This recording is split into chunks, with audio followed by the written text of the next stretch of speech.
നമസ്കാരം. മലയാളി വാർത്ത ഇൻസൈഡിലേക്ക് സ്വാഗതം.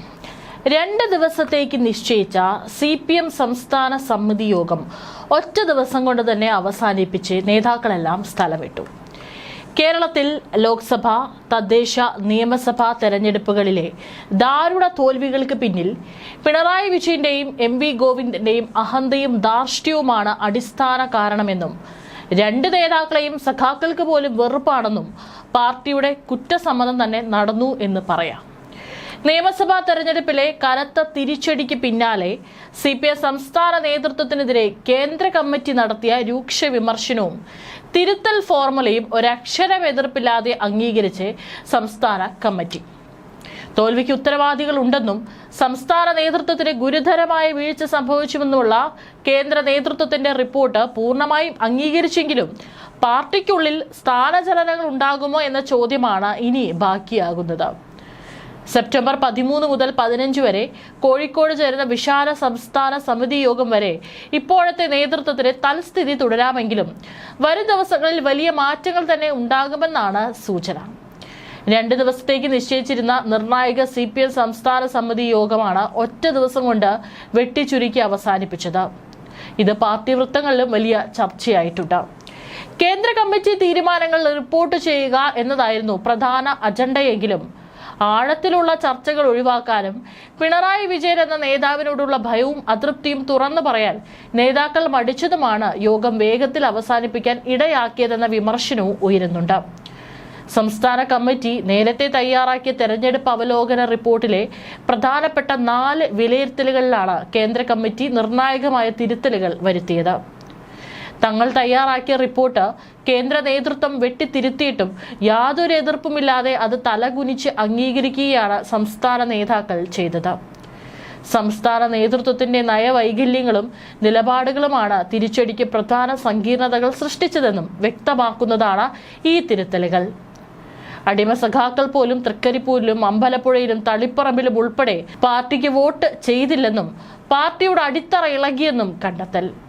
കേരളത്തിലെ സ്ഥാനാർത്ഥി നിർണയത്തിലെ വീഴ്ചകളുടെ ഉത്തരവാദിത്വം സംസ്ഥാന നേതൃത്വം ഏറ്റെടുക്കണമെന്ന് CPIM കേന്ദ്ര കമ്മിറ്റിയുടെ അവലോകന റിപ്പോർട്ടിൽ പറയുന്നു. സംസ്ഥാന നേതൃത്വം എന്നതുകൊണ്ട് കേന്ദ്രം ഉദ്ദേശിക്കുന്നത് പിണറായി വിജയനെയും MV ഗോവിന്ദനെയും തന്നെയാണ്.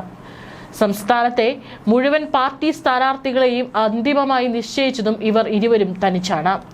തളിപ്പറമ്പിൽ സ്വന്തം ഭാര്യ ശ്യാമളയെ സ്ഥാനാർത്ഥിയാക്കിയതും ഗോവിന്ദന്റെ തന്നിഷ്ടത്തിലും ഒപ്പം പിണറായി വിജയന്റെ സമ്മതത്തിലുമായിരുന്നു. 3-ാം ഊഴം ജയിച്ചാൽ പിണറായി മന്ത്രിസഭയിൽ തരക്കേടില്ലാത്ത മന്ത്രിയാക്കാമെന്ന അത്യാഗ്രഹത്തിലാണ് MV ഗോവിന്ദൻ PK ശ്യാമളയെ തളിപ്പറമ്പിൽ ഇറക്കി മത്സരിപ്പിച്ചത്. ശ്യാമള ദയനീയമായി തോറ്റപ്പോൾ അതിന് കാരണക്കാർ EP ജയരാജനും P ജയരാജനും PK ശ്രീമതിയുമാണെന്ന് അവർ വേണ്ട വിധത്തിൽ പ്രചാരണം നടത്തിയില്ലെന്നുമായിരുന്നു MV ഗോവിന്ദന്റെ പഴിചാരൽ. തളിപ്പറമ്പിലെ സ്ഥാനാർത്ഥി നിർണയത്തിൽ പ്രാദേശികമായ തർക്കങ്ങൾ ഉയർന്നപ്പോൾ കണ്ണൂർ ജില്ലാ കമ്മിറ്റിക്ക് വീഴ്ച പറ്റിയെന്നായിരുന്നു സംസ്ഥാന കമ്മിറ്റിയുടെ ആദ്യ നിലപാട്.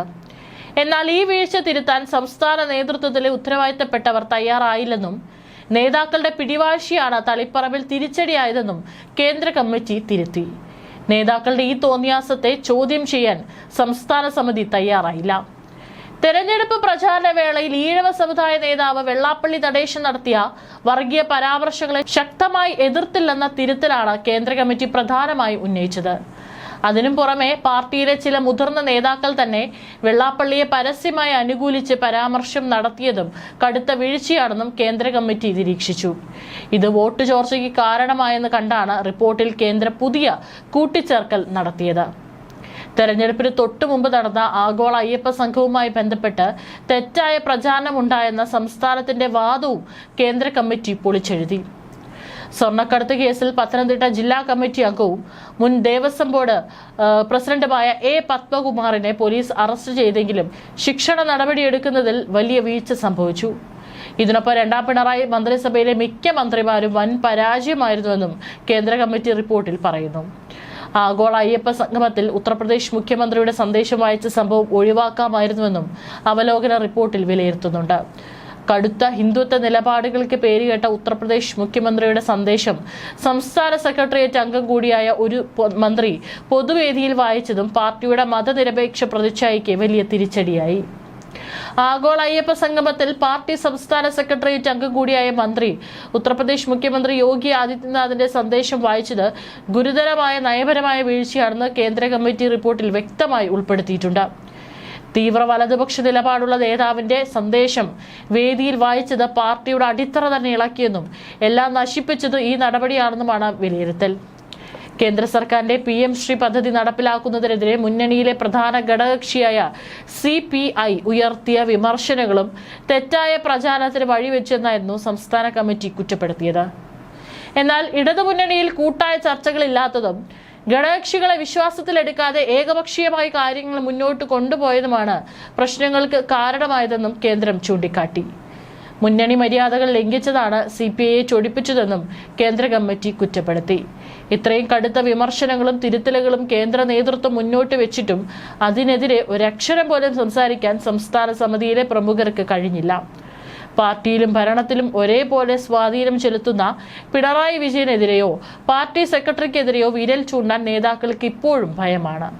പിണറായി ഭയം കാരണം ചർച്ചകൾ നീട്ടിക്കൊണ്ടു പോകാതെ ഒറ്റ ദിവസം കൊണ്ട് യോഗം അവസാനിപ്പിച്ച് നേതാക്കൾ തലയൂരുകയായിരുന്നു. തെരഞ്ഞെടുപ്പ് തോൽവിക്ക് പിന്നാലെ പാർട്ടിയിൽ വൻ അഴിച്ചുപണി നടക്കുമെന്ന അഭ്യൂഹങ്ങൾ ശക്തമാണെങ്കിലും നിലവിലെ ഭാരവാഹികൾക്ക് തൽക്കാലം ആശ്വാസത്തിന് വകയുണ്ട്. തിരുത്തൽ നടപടികൾ ഏത് രീതിയിൽ നടപ്പിലാക്കണമെന്ന് തീരുമാനിക്കാൻ വിശാലമായ സംസ്ഥാന കമ്മിറ്റി സെപ്റ്റംബർ 13 മുതൽ 15 വരെ കോഴിക്കോട് വെച്ച് ചേരാൻ തീരുമാനിച്ചിട്ടുണ്ട്. അതുവരെ നിലവിലെ സംസ്ഥാന നേതൃത്വത്തിന് തൽസ്ഥാനങ്ങളിൽ തുടരാം. എങ്കിലും സെപ്റ്റംബറിൽ കോഴിക്കോട് ചേരുന്ന വിശാല സംസ്ഥാന സമിതി യോഗത്തിൽ വലിയ പൊട്ടിത്തെറികൾക്കും സാധ്യതയുണ്ടാകും. കേന്ദ്ര കമ്മിറ്റിയുടെ തിരുത്തലുകൾ പൂർണ്ണമായി അംഗീകരിക്കപ്പെട്ട സ്ഥിതിക്ക് തോൽവിക്ക് ഉത്തരവാദികളായ നേതാക്കൾക്കെതിരെ സംഘടനാപരമായ നടപടികൾ ഉണ്ടാകുമോ അതോ സ്ഥാനം നഷ്ടപ്പെടുമോ എന്നാണ് രാഷ്ട്രീയ കേരളം ഉറ്റുനോക്കുന്നത്. അച്ചടക്കത്തിന്റെ വാളോങ്ങി തൽക്കാലം പിടിച്ചു നിൽക്കുന്നുണ്ടെങ്കിലും CPMനുള്ളിലെ ആഭ്യന്തര തർക്കങ്ങൾ പുതിയ തലത്തിലേക്ക് കടക്കുകയാണെന്നാണ് ഈ യോഗം തെളിയിക്കുന്നത്.